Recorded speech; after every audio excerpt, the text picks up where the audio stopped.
नमस्कार, जय राधे राधे श्याम राधे राधे, जय वृंदावन बिहारी लाल की जय, कृष्ण कन्हैया लाल की जय, बांके बिहारी लाल की जय, जय राधा श्याम सुंदर लाल की जय, जय राधे राधे श्याम राधे राधे। আজকের আলোচ্য বিষয় হলো সৎ কথা বা কয়েকটি মধুর অমৃত কথা। আসুন আমরা এখন শ্রবণ করি। রাধে রাধে।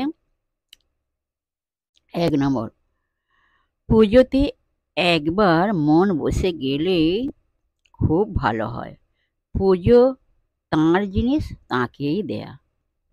শাস্ত্র বলছে, যে ভগবানকে ভোগ না দিয়ে খায় সে চোর। শ্রদ্ধা ও প্রীতির সহিত বা ভক্তির সহিত পুজো করলেই সেখানে ঠাকুর থাকেন, তা না হলে তিনি পালিয়ে যান। পুজো ধ্যান জপ করলে হিংসা চলে যায়। 2 নম্বর, সাধুরা ইচ্ছা করেন শরীরটা ভালো থাকুক, বেশ ধ্যান জপ করি, কিন্তু ধ্যান জপ করা অতি শক্ত কাজ। একটা হুকুম মানবার ক্ষমতা নেই, ধ্যান জপ করব কি করে? ধ্যান জপ করলে নিজের দোষটা বুঝতে পারা যায় এবং পরের জন্য প্রাণ কাঁদে। যারা ধ্যান জপ করবে তারা রাতে কম খাবে। রাত্রি ধ্যান জপে প্রশস্ত সময়, কারণ তখন চারদিক নিস্তব্ধ থাকে। বেশি খেলে হাঁসফাঁস করে মন ধ্যান জপে ভালো বসে না। 3 নম্বর, ভগবানকে যে ভালোবাসে সেই ধন্য। মানুষ আজ ভালোবাসবে, হয়তো কাল আবার ঘৃণা করবে, কারণ মানুষের ভালোবাসায় স্বার্থ আছে, কিন্তু ভগবানের ভালোবাসার স্বার্থের গন্ধ মাত্রও নেই। মানুষের 99টা উপকার করো, কিন্তু একটা অপকার করলেই মানুষ ঘৃণা করবে, আর ঈশ্বরের নিকট 99টা অপরাধ করে আর একটিবার ব্যাকুলভাবে প্রার্থনা করলে তিনি আশ্রয় দেবেন। জয় রাধে রাধে শ্যাম রাধে রাধে। পরবর্তী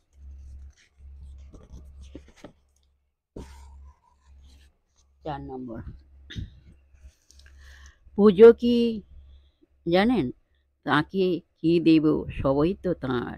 ভালো ভালো জিনিস যা দেয়া হবে তাঁর ছাড়া তো আর কারণ নয়। তবে ঠাকুর বলতেন, যেমন একজন বড়লোক তার নিজের বাগানে গিয়ে বৈঠকখানায় বসে আছেন, মালি টালি সব বাগানের কাছে ব্যস্ত আছে। এমন সময় দারোয়ান এসে বলে, বাবু, আপনার জন্য কাল থেকে একটি গাছ পাকা পেঁপে তুলে রেখে দিয়েছি, আপনি নিন। বাবু জানেন বাগান তাঁর, গাছ তাঁর, পেঁপেও তাঁর, কিন্তু দরোয়ান যে শ্রদ্ধা করে পেঁপে রেখেছিল, বাবুকে দরোয়ানের সে শ্রদ্ধা দেখবেন না? পুজো করা ও যে সেই রকম। তিনি বলেছেন, কিছু খেয়ে দিয়ে পুজো করলে কোনো দোষ নেই, তা না হলে পেট চুঁই চুঁই করবে। পুজো কেমন করে করবে? কেবল খাবার দিকে মন থাকবে।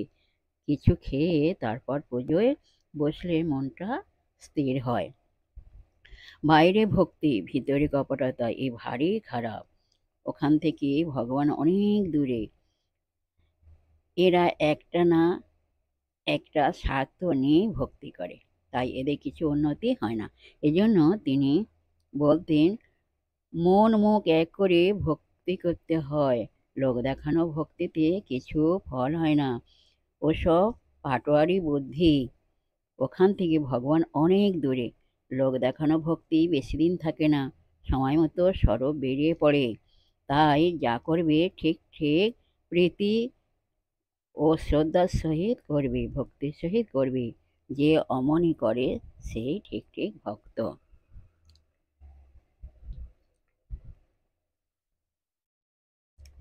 জয় রাধে রাধে শ্যাম রাধে রাধে।